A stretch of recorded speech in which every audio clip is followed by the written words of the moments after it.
waa GTV maa ngi leen di fay nuyoo di rafetlu seen émission bi man Aïda Khouma laa tudd secrétaire général GIE Waa Kumba suñ présidente mu ngi koy tudd Fatou Fall mooy suñ présidente man maay secrétaire bi. Loolu moom vraiment dama ciy sawar ndax Fatou Fall dafa nekk ci kër Ndiaye Lo gi di fi liggéey bu rafet macha allah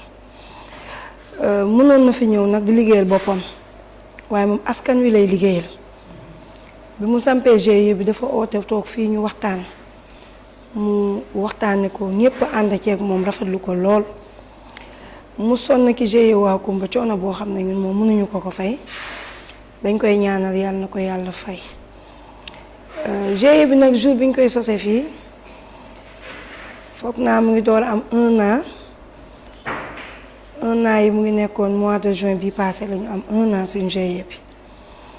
mu nekk nag initiative bu ñu rafetlu loolu macha allah Fatou Fall jëlee na GIE Waa Kumba diggante daaw ak ren ci 300 000 indi ko ci 4 millions et poussière kon nga xam ne loolu du ay nax te chaque mois que Dieu fait bu ñu dajee ci këram gi fukki nit ak juróom wala ñaar fukki nit nañ yóbbaale seeni kër une somme de 1,5 million wala 1 million bu ñu nee dañuy jox tey 15 personnes am ñeneen ñu demandé Pape Fatou Fall day dugg ci néegam teppi enveloppe am jël xaalis personnel am dugalaat ko ci GIE bi cas social bu ñu tudd ci jour boobu Fatou Fall dina ko traité xam nga loolu yombul. jël sa ñaq sa alal di ko investir ci jigéen ba pare nag amul benn intérêt amul li muy def amul benn intérêt xaalis bi ñuy lebale chaque mois amul intérêt di nuyu de pageage dama juum waroon naa leen jiital bu baax GIE Waa Kumba maa ngi leen di nuyu di leen remercier ci confiance bi ngeen am ci Fatou Fall. salaamaaleykum chers amis téléspectateurs de la GTV man la Adji Mass Gueye alias Adji Retoto ginnaaw nag ma sant yàlla julli sang-sang yi alayhi salaatu wasalaam di gërëm sama ñaari waajur maa ngi gërëm sama sëriñ ba sama xarit ba sama wasila ba Cheikh Abdou Karim Mbacké borom dindi borom akaari maxlaa amati naa nag tey mbégte fierté contentement ñëwaat ak yéen ci émission bi nga xam te ne moo di Vitrine Actu tey Vitrine Actu nag dafa particulier parce que tey barikàlla ñu ngi fii kër Ndiaye Lo c'est sur une grande dame une femme de valeur et une lionne ci kanam dinañ leen indil ki ñu seet si fa laay jaaree jox sama cité de cœur sama cité de valeur cité Kia mu daal di nuyoo cité Kia. fay naa la Adji Mass nuyu téléspectateurs yi ñuy seetaan à travers GTV ñu ngi nuyu képp koo xam ne moo ngi seetaan lii nga xam mooy Vitrine Actu Vitrine tey dafa spécial ndax te dañu ñëw fi nga xam ne mooy kër Ndiaye Lo seet si ki nga xam ne moom mooy Fatou Fall la lionne de Ndiaye Lo kooku nag moom buñ ko waxee rek dañ koy bàyyi mu présenté wu ndax téléspectateurs yi ñuy seetaan dañu war a xam ni que tey lu spécial lañu indil ñu koy nuyu di ko jaajëfal madame Fatou Fall nuyu nañ la. maa ngi lay ziar soxna Kia maa ngi lay ziar soxna Adji Mass dal leen ak jàmm. tey ñëw nañu seet si la waaye nag dafa am loo xamante ne nag mu ëmb seet si bi muy waa GIE Waa Kumba nuyul waa GIE Waa Kumba daal leen di nag bi daal leen di tatagal ndax nag lépp it ñoom la. waaw waa groupement de femmes Waa Kumba maa ngi leen di nuyu di leen ziar. man Fatou Fall seen présidente am naa mbégte di leen jiite ndax ñu neex a jiite lañu voilà. waaw mi ngi noonu bu ñu waxee Fatou Fall ñun bëgg nañoo xam kii yëpp Fatou Fall parce que waxal naa leen ko ci sama ndorteelu nuyoo ma wax leen ne tey sees nañ une dame d'affaires une dame de valeur une lionne une courageuse nit ki nga xamante ni ku humble vraiment tey nag defe naa ne ti nga ne du teew ñuy nataan mi ngi nii toog tey bëgg nañoo xam nga wax ñu kan mooy Fatou Fall kii Fatou Fall. Fatou Fall sénégalaise la bu juddoo Plateau yaroo entre Sacré-Cœur ak Sicap Mbao yàlla def ma ñëw Kër Ndiaye Lo bëgg ko jàpp ne man waa Kër Ndiaye Lo la donc depuis 2013 maa ngi fi dëkk maa ngi liggéey ci benn projet américain boo xam ne dafa def don au peuple sénégalais di leen jàppale ci wàllu énergie mais foog naa sama liggéey bi may liggéey ci projet bi muy spécialiste passation de marché mooy lépp luy marché ñun ñoo koy toppatoo li ma gën a neex man mooy jigéen te ba ma ñëwee Kër Ndiaye Lo jàpp naa ne sama vocation mooy jàppale ay jigéen tete ay jigéen encadrer ay jigéen pour que ñu daal di mën ëllëg ci biir ndax fajar yi ñuy yeew mën a jëriñ seen bopp jëriñ seen entourage voilà. ndeysaan loolu boo xoolee di lu am solo di li nga xamante ni day suqali comme réew yow boo xoolee dëkk nga ci dëkk bi non seulement waaye boole nga di defal dëkk bi rawatina fief bi nga xamante ni fii nga bawoo fii nga dëkk tubarikala muy Kër Ndiaye Lo waaye ñu gis sa association bi nga xamante ni nii taxawal nga ko muy GIE Waa Kumba GIE Waa Kumba décortiquer ñu ci tuuti. posé nga ma question bu ma neex. waaw ndax Waa Kumba dafa wuyu d'abord turam. Waa Kumba jàppoo la tudd. boo dëkkee Kër Ndiaye Lo di nga xam ne jigéen Kër Ndiaye Lo amul ku leen gën a am jom. 4 heures du matin 5 heures la ñuy yeewu ñun bu ñu xëy 6 heures du matin di liggéey ñoom ci la ñuy dëpp si di ñëw ñoom ñooy jaay légumes yi dem Castor waxuma dem di jaayi Castor mais légumes yi war a dem Castor ñoom ñoo koy jëlee nooto di ko yóbbu foofu ñenn ñi ñooy dem Kayaar jëndi jën yóbbu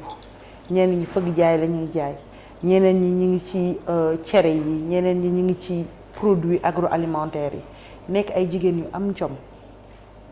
parce que fu ñu xëyee fajar 11h daf leen di fekk seen kër parce que dañu am jël dañuy jël par ay tour dañuy aaye donc man ma gis leen ñu bokk ci ay natt bokk ci ay tour ba pare di liggéey di xëy fajar ñooñu war nañoo tedd ci li ñuy liggéey war nañoo tabax ay étage war nañoo voyager dem di jële ay marchandises parce que looloo normal dañ ne ñàkk jariñu mais ma gis ne xëy na peut-être organisation la ñu amul organisation ak financement loolu moom volet spécial la dinañ ci ñëw tout à l'heure moo tax xëy na peut-être plein régime bi ñu waroon doxewuñ ko looloo tax GIE Waa Kumba juddu ma gis na ni chaque semaine mun nañ génne 1000 francs mun nañ génne 2000 ñi ngi natt des fois ñu bokk ci ay natt man tuuru kooba laa ko tuddee mooy natt yi nga xam ne 3 ans dañ koy natt te duñu teggi ça veut dire que yéen ñoom ñi ngi financé ñeneen Waa Kumba soo si bokkee ba remplir charte yi am sa carte ñun ñoo lay lebal nga dem liggéey chaque fin du mois li nga daan joxe ci sa tour yi sa doole nu mu yem 1000 francs 2000 3000 nga ñoo fay sans intérêt loolu mooy GIE Waa Kumba. madame Fatou Fall mën nañu xam GIE Waa Kumba kañ lañu ko sos. waaw GIE Waa Kumba ñi ngi ko sos depuis février 2019 du ma fàtte date bi le 23 février la veille élection yi ñu bëri foogoon na ne wàllum politique la wala pour ramasser ay jigéen la pour am mbooloo ak yooyu boobu ba léegi GIE bi am na 300 membres dont 150 actives su ma nee active dinaa ci ñëw après mooy ñi nga xam ne dañuy participer même à la vie du groupement def production di def formation teg ci financé nañu depuis 2019 ak léegi 102 femmes yoo xam ne la jox nañ leen ñu dem liggéeyi fay ba jeexal te sunu credo mooy ku ñu lebal fukki junni nga liggéey at ba at yegg si waat ñëw dañ lay doubleel jamono ji nag ci foofu lañ toll bi par exemple ki nga xam ne jën lay jaay buñ ko lebalee fukki junni moom 5000 la ñuy fay chaque weer moom bu fayee 10 mois yi 50 000 yi dañ koy doubleel 50 000 mu nekk léegi 100 000 lañ koy lebal donc maanaam jamono ji am nañ ñoo xam ne 25 000 lañ leen joxoon léegi 50 000 lañ leen jox am na ñoo xam ne 50 000 lañ leen joxoon léegi 100 000 lañ leen jox am na ñoo xam ne 100 000 lañ leen joxoon normalement au mois de novembre lañ leen di commencer jox 200 000 francs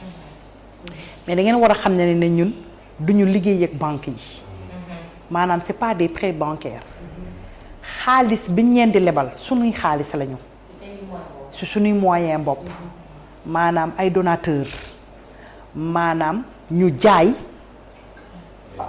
bu am jom par exemple bu ñu amee commande de 1000 javel loolu million la ñu jël refinancer waat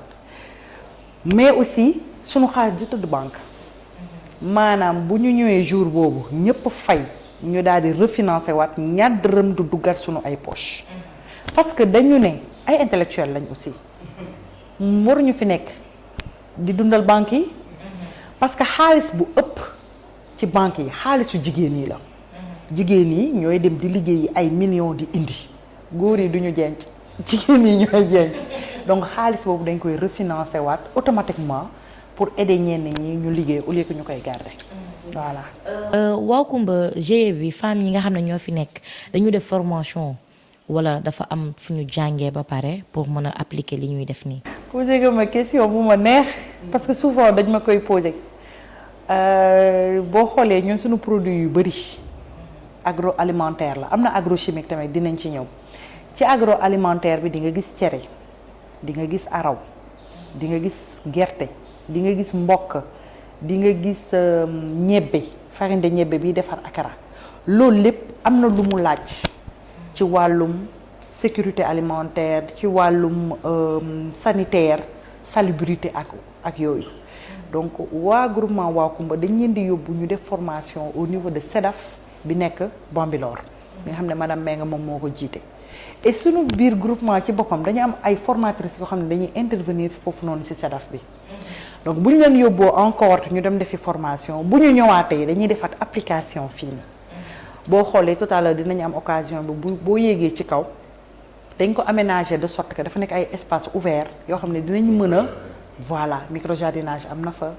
am nañ fa aussi ay plateau yoo xam ne tey jii bu ñu waroon def sérigraphie fàtte naa leen ko wax dañuy def sérigraphie bu ñu waroon def cuub bu ñu waree def cere ak yooyu yëpp dañuy am espace pour mën a travailler mais sans cela femmes sénégalaises particulièrement femmes de Kër Ndiaye Lo dañuy nekk ay femmes yoo xam ne dañuy nekk ci ay familles yoo xam ne dañuy mag ay ménages yu bëri ndax ce sont des ménages lébu da ngay famille boo xam ne 150 wala 200 personnes ñoom ñoo ci nekk en ménage de 10 femmes yooyu ñooy toggal ñooñu ñëpp donc ñooñu déjà dañu am propension di togg lu bëri di defar ay cere yu bëri donc te intoxication moom déclaré guñ ko fi donc jotu fee am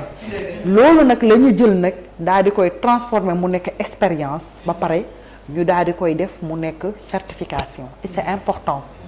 c'est pas parce que dama nekkoon ci benn projet boo xam ne ministère de la formation professionnelle la mais dañuy gis ñu bëri dañuy mën benn activité nii rek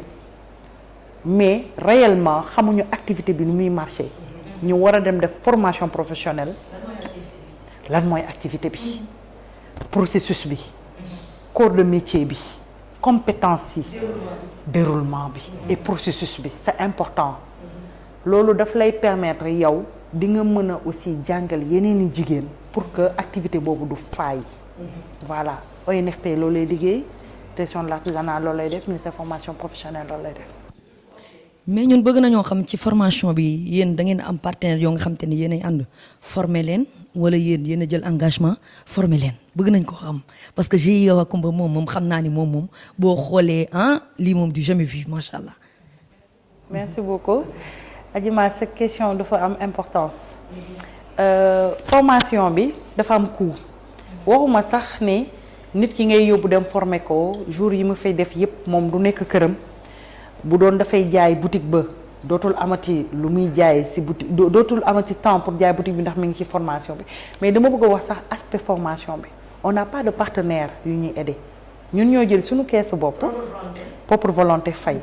mais nag je dois dire que ni ministère formation professionnelle ba ma ko bindee ak yeneen i ministères yoo xam ne du ma leen tudd comme répondre guñ ma ñoom dañ ñu bindaat mettre ñu en rapport ak directeur de l'artisanat pour ñu xool nan la ñuy def pour organiser wu pour ñu aider ñu comme on fait de la transformation agroalimentaire et agrochimique dans la formation mais aussi dans le financement parce que man nit ki boo ko joxee 5 millions rek bàyyi ko noonu mu dem te formé woo ko je pense que ni da nga ko jox 5 millions pour mu yàq ka voilà donc volet formation aussi ñi ngi lancé waale appel bu dee am na ay organisme te ñi ngi bind aussi ñi ngi xool ci internet bi képp kuñ ci mën a jàppale SEDAF bi ils le font à des prix forfaitaires de 20 000 francs pour ñenn ñi c'est pas beaucoup mais pour ay femmes yoo xam ne bu ñu ñibbi seen kër 5 000 francs dañuy yóbbaale bénéfice aussi c'est très cher. waaw bu ma déggee Adjaratou Fatou Fall tubaarikàlla dafa mel ni yow di nga dox ci social parce que boo xoolee li nga indi nekk jigéen ñi di leen di jàppale di leen di financer lépp lu dugg ci di nga dox ci social waaye ci produit alimentaire bi nga xamante ni moom ngay def produit chimique bi ak beneen bi tubaarikàlla mën naa xam importation bi exportation bi noo ko defee. ok en fait produits agroalimentaires yi surtout moom laa gën a bëri yu ñuy jéggaane pour le moment labellisé wuñu ko de sorte que mu nekk par exemple exportation commerciale ak tout le process bi nga xam ne ak autorisation yi mais du ñàkk xam nga fi Sénégal ñi nekk extérieur souvent boo ñëw dañ naan indaaleel ma lii indaaleel ma laa indil ma cere indil ma nii ainsi de suite dans 2 ou 3 pays yoo xam ne souvent dama fay dem te ma am foofu noonu une petite famille des amis aussi ñoom saa su ñuy ñëw dañuy commander pour seen bopp commander waale aussi pour seeni ay xarit mais en ce moment je suis en train de discuter avec une amie qui est au Canada moom bu yoree benn marque de comment on appelle ça encore de nourriture bu tudd Makeda Food ay sénégalais ñoom ñoo. éducatrice la en même temps di nit ku nga xamante ne nii defe naa ni bu bootoo ci moom doo juum ki nga xamante ne nii li mu indi ci table ji tey fees na bëri na. tey vitrine bi boo xoolee dafa particulier grâce à kii ñu ni Fatou Fall mi nga xamante ni mi ngi fii Kër Ndiaye Lo xam naa ni du ñàkk di nga ñu jox numéro bi nga xamante ni nii suñu mbokku jigéen ñi rawatina suñu mbokku jigéen ñi parce que yow jigéen rek defe naa ni moo la intéressé te jigéen mooy réew ndaxte nee naa la jigéen mooy jur doom ju baax jigéen mooy jur sëriñ jigéen mooy jur ilimaan waaye jigéen aussi moom mooy jur ki nga xamante ni tubaarikàlla mooy wax nit ñëpp di ko déglu kon jigéen yooyu na jaajëf yooyu na gërëm te jigéen tubaarikàlla lu baax lu nekk jigéen nañ wax kon madame Fall jox ñu numéro bi. Merci beaucoup soxna Adji. Donc GIE Waaw Kumba comme ni nga ko waxee Kër Ndiaye Lo moom mooy siège am nañu Waaw Kumba bu nekk Wakaam ñi ngi préparé benn Waaw Kumba bu nekk Mewane pour jot ñu sunu numéro c'est le 76 142 00 00 alors pourquoi le 76 parce que sunu benn donateur moom moo ñu may numéro bi ba pare moo ñu ci defaral crédit ñu ci mën a recevoir l'ensemble des commandes parce que mënuñ joxe sunu numéro personnel donc Kër Ndiaye Lo la fii Darou Salam cité de la Paix villa numéro 7 fii la ñuy yoree sunu magasin de stockage ci kaw tamit ci la ñuy yoree sunuy atelier de production en attendant yàlla liñ defal ñu am yeneeni immeuble di daanalee juste fu mu daanalee moom ne jigéen société la ku jàppale jigéen jàppale société jigéen école la ndax ñun li ñuy def rek moom la sunu doom yi sunu rakk yi di def en tout cas man pour ma part sama yaay maîtresse d'économie familiale la woon donc li mu daan def rek man moom laa nekk di def donc c'est très important nañu jàppale jigéen yi bu ñu leen jàppale bu boobaa développement bi ñuy wër ak bi ñuy wut bi soobee yàlla incha allah dinañ ko am merci.